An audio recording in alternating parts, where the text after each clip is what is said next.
C'est une relation qui ne me faisait pas du bien. Qu'est-ce que tu peux dire? J'étais avec quelqu'un de très, très, très mal. Puisque j'étais avec une personne alcoolique, dépressive, D'accord. infidèle. D'accord. J'ai toujours dit qu'il réunissait un peu toutes les choses nocives en fait dans une personne. Et du coup, on va dire que j'ai essayé de le sauver, mais que j'y suis pas arrivée. Ok. C'est intéressant, on avait commencé à aborder, parce qu'il y a eu 2-3 émissions de ça, il y avait une femme qui était intervenue sur, effectivement, elle avait un mari qui était addict à l'alcool. C'est ça. Voilà. Ouais. Et effectivement, cette volonté, cette envie de sauver l'autre, ça c'est terrifiant. Et là, on perd des années de vie là-dessus. Est-ce que ça a été ton cas? Est-ce que c'est ce qui s'est passé? Ah oui, exactement. C'est en années que ça se compte? Vous êtes resté 4 ans. 4 ans, d'accord. Ok. Alors du coup, pareil, est-ce qu'au moment de la rencontre, on va repartir sur les bases, est-ce qu'au moment de la rencontre, il y avait déjà des signes de tout ça? Alors le premier jour, je dirais que non, parce que c'était quelqu'un de très, très ouvert, il connaissait du monde, donc il m'a emmené un peu dans ces lieux, il connaissait. Mais très très vite, je me suis rendu compte qu'il y avait quelque chose qui clochait. Mmh. Et notamment, j'ai senti quelqu'un de dépendant affectif. Et ça m'a fait peur dès le départ. On va dire que c'était le premier red flag. D'accord. Et comment tu l'as senti, cette dépendance affective? C'était... Eh ben, quand il n'était pas avec moi, Ouais. alors déjà, il m'a fait du love bombing. Alors, donc, qu'est-ce que c'est que ça? Je ne connais pas ce il terme. me disait que dès la première semaine, qu'il était amoureux, qu'il m'aimait, Oui, qu'il ne pouvait d'accord. pas se passer de moi, etc. Ok. Donc, moi, ça s'était pas mal passé avec le père de ma fille avant. Donc, moi, j'étais là, ouais, il y a quelqu'un qui m'aime, Mmh. qui peut pas se passer de moi. Et au départ, voilà, j'ai plongé dedans, en fait. D'accord. Et pour donner un exemple, dès qu'il était loin de moi, il pleurait tout le temps. Et je trouvais ça pas normal, mais en même temps, pleurait j'étais réellement? contente de voir ça. Oui, il pleurait réellement. D'accord. Ah oui, oui. Il m'appelait en pleurant, comme quoi il n'était pas bien, sans moi, etc. Mais en fait, j'ai pas compris que c'était son mal-être à lui, en fait, Mmh. et que je pensais qu'il était juste amoureux et qu'il Mmh. était triste loin de moi, alors qu'en fait, c'est pas du tout ça. D'accord. Ok. Et ça, c'est apparu très tôt dans la relation? Ah oui, au bout Voilà. d'un mois déjà, D'accord. c'était Ok. très, très intense, on va dire, D'accord. au niveau émotionnel. Ok. Et ça, tu l'as pris plutôt du côté... t'as plutôt regardé le côté un peu flatteur, il peut pas se passer de C'est moi. ça. C'est ça qui Au début, c'est j'ai vu venu ça, nourrir mais ça chez toi? par contre, la dépendance affective me faisait un peu peur. Mhm. C'est-à-dire qu'il a déjà voulu s'installer chez moi au bout d'un mois. Il D'accord. pouvait pas se passer de moi. Alors moi, j'ai une petite fille, mais il m'accompagnait partout. Mmh. Il me lâchait jamais. Mmh. Alors bon, il disait, ouais, je peux pas me passer de toi, je veux être tout le temps avec toi et tout. Alors au début, j'étais, ah ouais. Mais très vite, je me suis sentie étouffée, en fait. D'accord. Parce qu'il est réellement venu s'installer chez toi? Oui, parce qu'il avait pas, il était pas bien seul. Ouais. Donc, il est venu. Et D'accord. moi, je l'ai accepté. Ok. Et donc là, donc là, il y avait la dépendance affective très vite qui s'est mise en place. Au niveau de l'alcoolisme, c'était déjà... Tu voyais déjà... Alors, des je ne l'ai pas signes? vu dès le début. Mais très vite, je m'en suis rendu compte. Mhm. Parce qu'il venait chez moi. Alors bon, il avait quand même une maison, donc il rentrait quand même chez lui de temps en temps. Mais très vite, il arrivait chez moi le soir et il avait bu. D'accord. Et donc, il frappait à la porte, il faisait du bruit. Enfin, moi, j'avais un enfant en bas âge, donc c'était un peu compliqué. Mais j'ai toujours accepté. Et je me suis rendu compte que, oui, il buvait. Oui. Mais j'ai eu la chance de croiser son ex-compagne, Oui. enfin la maman de ses enfants, qui m'a expliqué un peu le sujet. Au final, la vie m'a amené cette rencontre. D'accord. Et qui m'a expliqué comment il était. Parce qu'au début, je ne voyais pas tout ça. C'est-à-dire qu'en fait, tu voyais sa dépendance, tu voyais son alcoolisme. Qu'est-ce que tu ne voyais pas, en fait? À quel point c'était grave. D'accord. Et ça, tu l'as rencontrée au bout de combien de temps, cette femme, par rapport à la relation que... 6 mois, 6 mois. je dirais. D'accord. Et donc, tu rencontres cette femme, la vie te présente son ex, elle te révèle un petit peu plus en profondeur cette personne et son fonctionnement. C'est ça. Ok. Ça te fait peur? Qu'est-ce qui se passe à ce moment-là en toi? En fait, j'ai pas envie de la croire. D'accord. Au départ. Parce qu'elle t'avoue des choses, des choses que tu n'as pas encore vues chez lui? Des violences notamment. Ok. Des violences physiques. Ok. Donc elle m'avoue des choses, mais moi je me dis, avec moi il sera pas comme ça, il sera différent, je vais pouvoir le changer. J'avais toujours espoir qu'il changerait parce que je l'aimais en fait. Parce que j'ai vraiment énormément aimé cet homme. Donc je me disais tout le temps, avec l'amour que je vais lui donner, il va aller mieux, il va changer. Ouais. Je me suis toujours dit ça. Ouais. Mais je me suis rendu compte au fil du temps que c'était pas possible. Donc, D'accord. ouais. Donc là, tu la rencontres, ça fait 6 mois de vie avec cet homme-là. Donc vous restez ensemble 4 ans. Qu'est-ce qui se passe entre ces 6 mois et la fin de votre relation? Comment ça évolue? Ça a été très, très, très violent au niveau émotionnel. Et c'était, on va dire, les montagnes russes dans ma D'accord. vie. Donc beaucoup d'alcool. Il fouillait même chez moi parce que j'étais obligée de tout cacher. D'accord. Il était violent verbalement. Il m'a trompée D'accord. énormément. Et D'accord. j'y suis tout le temps retournée. Mhm. Il n'avait pas de travail. Alors un coup, il avait un travail, un coup, il n'en avait pas. Il vivait chez moi. Il n'avait pas d'argent non plus. D'accord. Il m'offrait jamais de cadeaux. Par exemple, en 4 ans, j'ai rien eu. Jamais de resto, jamais rien. Enfin, on vivait un peu dans une bulle nocive, quoi, en fait. Et, D'accord. Est-ce que ton quotidien était fait de quoi avec cette personne? C'était quoi ton quotidien? Tu savais jamais quand est-ce qu'il allait être là? c'est ça. Ouais. Alors, au quotidien, c'était... Alors, il y a des périodes où ça allait un peu mieux, parce qu'il a fait énormément de cures on va dire, désintoxication. Mhm. Il en a fait 4, je crois, pendant qu'on était ensemble. D'accord. Au début, il voulait pas se l'avouer. Donc, voilà. Après, il a commencé à vouloir changer. Mais c'était des insultes, de la violence, et puis revenir le lendemain en s'excusant, en pleurant, avec une rose, par exemple.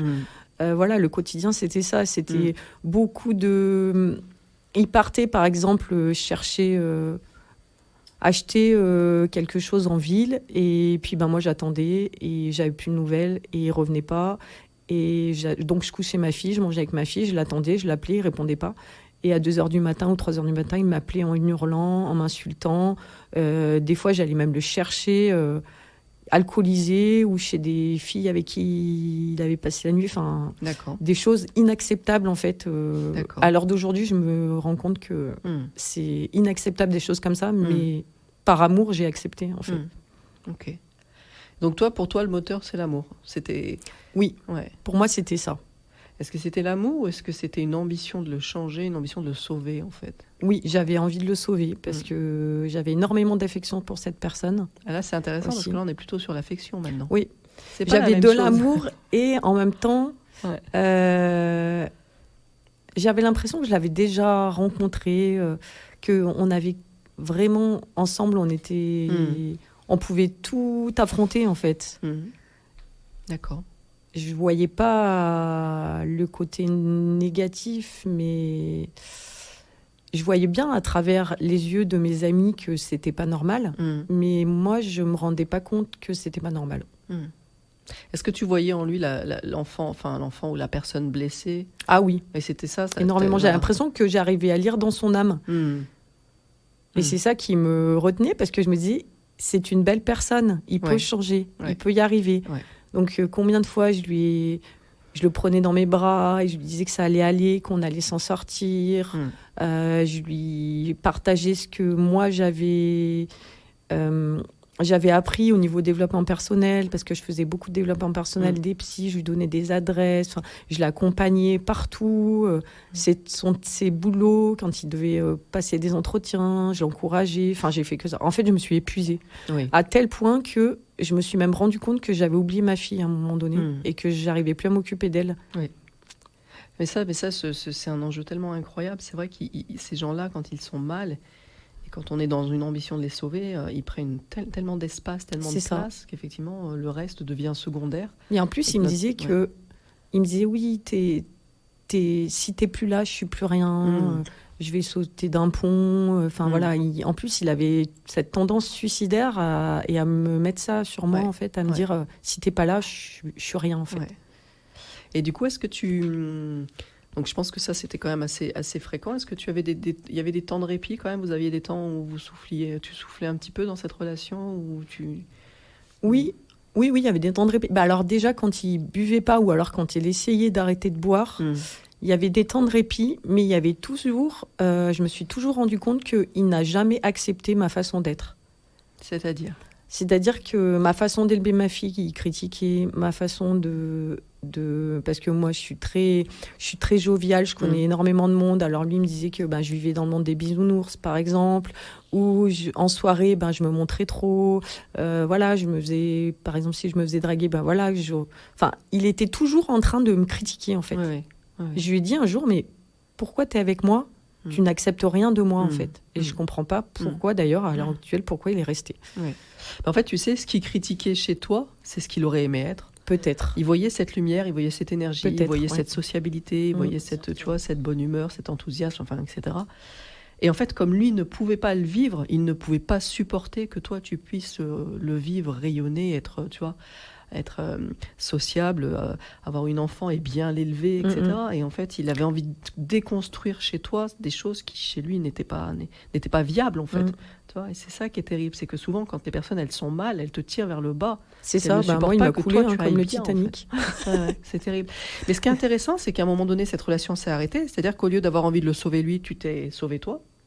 Oui. Au final, c'est ça le cadeau caché. Oui, c'est ça. C'est qu'en fait, tu t'es priorisé. Parce que là, pendant quelques années, tu l'as priorisé. Et à un moment donné, il fallait que tu aies la capacité de dire stop et que ce soit toi et ta fille. Mais toi, en l'occurrence, ta propre priorité. Je crois que je suis arrivée au bout de ce que je pouvais supporter. À un moment donné, j'ai tellement supporté que l'amour est parti petit à petit. Et s'est transformé limite en haine. Donc non, à un moment, moi je sais que j'ai un tempérament où quand je supporte trop, j'ai un instinct de survie quand même. Et surtout pour ma fille, parce qu'en fait, il m'a violentée devant ma fille, on va dire. Et cette fois-là, non, j'ai dit c'est fini, je pourrais plus. Mais en effet, cette personne a été mon meilleur formateur. À l'heure d'aujourd'hui, j'ai transformé ça. Je sais que quelqu'un qui m'a dit un jour, j'ai jamais vu quelqu'un d'aussi résilient dans une relation, parce que j'essayais de toujours voir le positif de ce qui m'arrivait.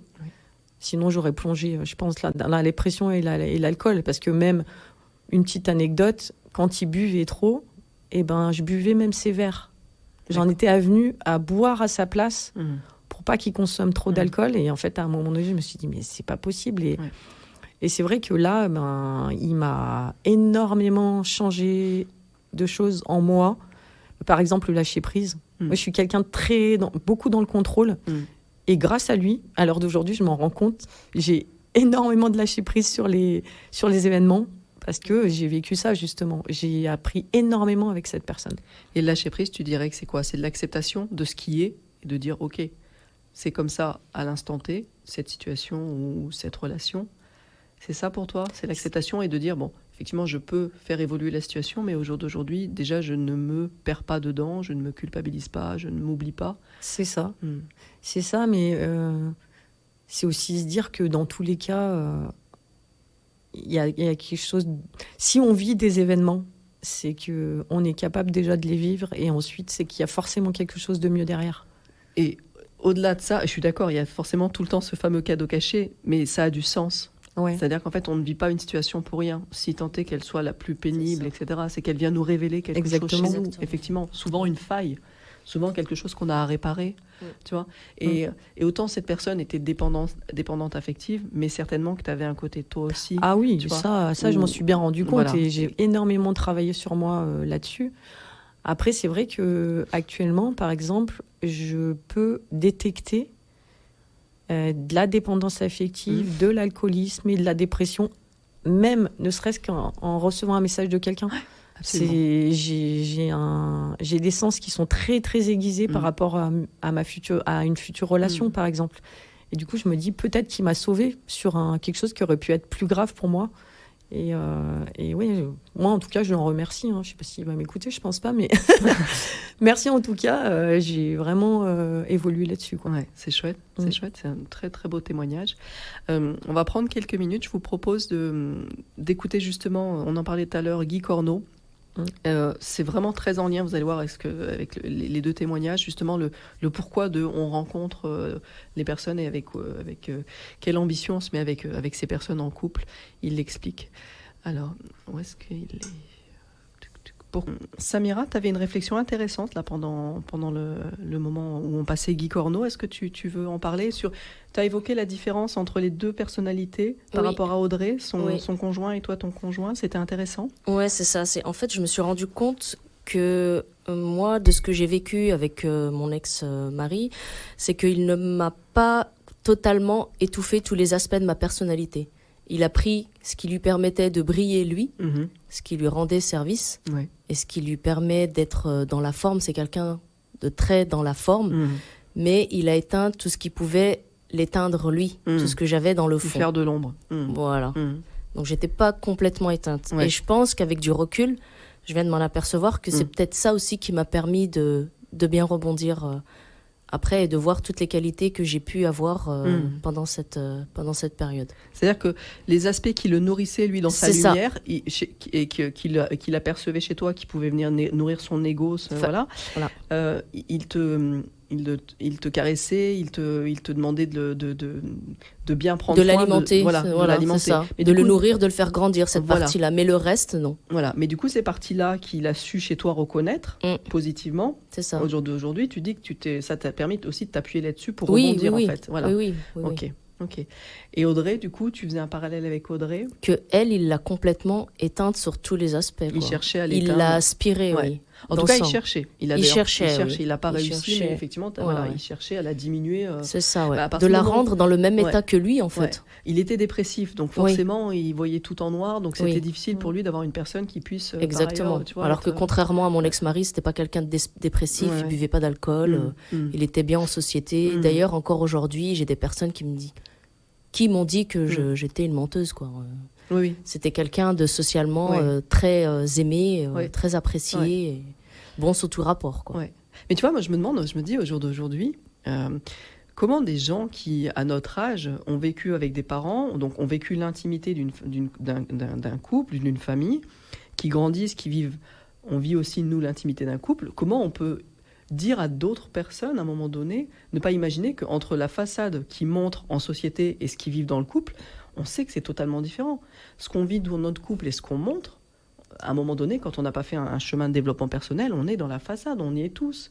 Donc tout le monde sait que l'intimité du couple et ce qui est montré en société, c'est pas la même chose. Parce que moi aussi, comme je vous ai dit, il a laissé l'une de ma partie continuer à briller et à s'exprimer. Moi aussi en société, j'étais la femme parfaite. Oui. Et je vais faire un petit parallèle, j'aime bien faire ce parallèle-là quand on me demande comment j'étais. Avant, tout le monde connaît la série Desperate Housewives. Oui. Brie Van de Camp, la femme parfaite. Voilà. D'accord. Quand on ferme la porte, c'était une autre personne. Ouais. Ben, voilà. Ok. Alors, vas-y Audrey, pardon. Oui, du coup, je voudrais rebondir là-dessus parce que moi, je me suis beaucoup confiée à mes amis. Oui. Mais le problème, c'est que j'en pouvais plus, je partais. Et ensuite, dès qu'il revenait, je retournais avec lui. Oui. Et j'ai fait ça pendant 4 ans. Oui. Et mes amis m'ont même dit, à un moment donné, on te croit plus, en fait. Oui. On croit que tu mens. Et du coup, ça a été très, très dur parce que mes meilleures amies, il y en a notamment qu'une qui est restée, qui est arrivée parce qu'elle le connaissait bien. Et elle n'a jamais vu cette personnalité de lui, en fait. Jamais. Mais en fait, la posture du sauveur, donc la posture que tu avais adoptée dans cette relation, elle est terrifiante, en fait. Elle est terrifiante parce qu'effectivement, comme tu dis, t'en pouvais plus, mais en fait, tu restais. Tu vois, et c'est terrifiant parce que tu as cette ambition de sauver l'autre et tu t'y accroches coûte que coûte. Et l'autre, effectivement, en plus, s'il est dans cette posture de te faire des chantages au suicide, enfin voilà, de mettre entre tes mains son existence, de faire retomber entre tes mains son existence, ça te met une pression incroyable. Mais la posture du sauveur, pour s'en extraire, c'est effectivement 4 ans déjà, c'est bien. T'es pas resté non plus trop longtemps. Tu t'es sauvé avant. Parce que 4 ans pour un sauveur. C'était quelqu'un de très très gentil en société. Mes parents l'adoraient.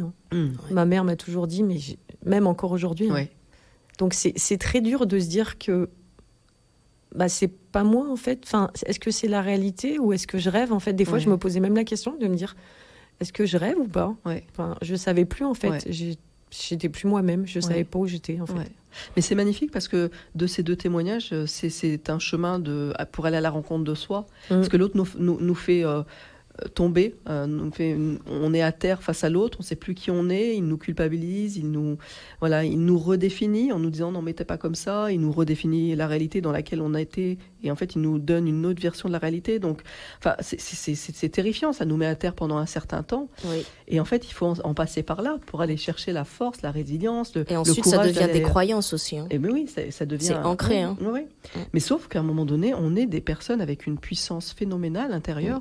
Et que quand on touche du doigt cette puissance-là, au fond du gouffre, finalement, il faut aller au fond du gouffre pour aller à la rencontre de cette puissance qu'on a à l'intérieur de nous, pour rebondir et pour sortir de ces pièges relationnels et pour se dire qu'on n'est pas tel que l'autre nous définit. On doit aller à la rencontre de nous-mêmes et arrêter de laisser l'autre nous définir, en fait. C'est ça. Et c'est ça que vous avez visité, c'est d'aller à la rencontre de vous-même. Alors, c'est pas fini, parce qu'on a toute une vie pour ça. Donc, moi je m'inclus, on rencontre des personnes et on rencontre de nouvelles facettes de nous-mêmes qu'on n'avait peut-être pas visitées dans la précédente relation. On devait visiter une certaine chose avec une personne et on va aller visiter d'autres choses avec une autre personne. Mais petit à petit, on acquiert de la force, de la connaissance de soi, un certain niveau de conscience de qui on est.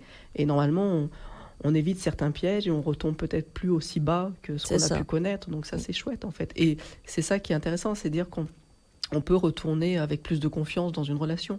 Parce qu'on a déjà visité certains pièges et normalement, on n'est pas censé y retourner. Et puis si on y retourne, on les verra de manière avec plus d'acuité, plus de rapidité. Et on pourra peut-être en sortir aussi plus rapidement. Faut se faire confiance aussi. Eh bien, écoutez, on a dépassé un tout petit peu de quelques minutes l'horaire habituel de l'émission. C'était deux témoignages juste magiques, magnifiques. 2 femmes qui ont trouvé la force en elles de sortir ou en tout cas, pas forcément d'elles-mêmes, mais en tout cas qui sont sorties de la relation et qu'aujourd'hui on trouve des points extrêmement positifs. Pour elles, pour la femme qu'elles sont en train de devenir et la femme avec les valeurs qu'elles ont envie de porter et d'incarner. Merci Samira, merci Audrey. Merci à toi. Alors c'était court, on n'a pas eu le temps d'aller, c'est ce qu'on disait, on ne peut pas aller vraiment dans le détail de vos 2 expériences, mais en tout cas vous avez dit ce que vous pouviez dire pendant le temps imparti. Vous êtes cordialement réinvité quand vous le voulez à venir participer avec plaisir. à d'autres émissions. Alors sur le même sujet, si on veut un jour creuser, pourquoi pas, on peut le refaire pour aller plus loin dans l'échange ou sur d'autres sujets qui pourraient vous intéresser. Pour les auditeurs, n'hésitez pas à laisser des messages au 06 15 94 36 51 pour participer aux prochaines émissions ou pour rebondir sur ce sujet. Vous pouvez aussi aller sur la page Facebook de l'émission qui s'appelle News FM Couple et vous laissez aussi effectivement des messages si vous souhaitez être appelé ou si vous souhaitez rebondir sur un sujet. Sachez que toutes les émissions se retrouvent en podcast sur la radio, donc le site de la radio News FM. Sur l'émission 50 nuances d'amour, vous retrouvez tous les podcasts des émissions au fur et à mesure. C'est bien tenu à jour. Voilà, je vous souhaite une belle fin de soirée. Et je vous dis prenez bien soin de vous et on se retrouve jeudi prochain. Au revoir Audrey, au revoir Samira. Au revoir. Au revoir. Merci.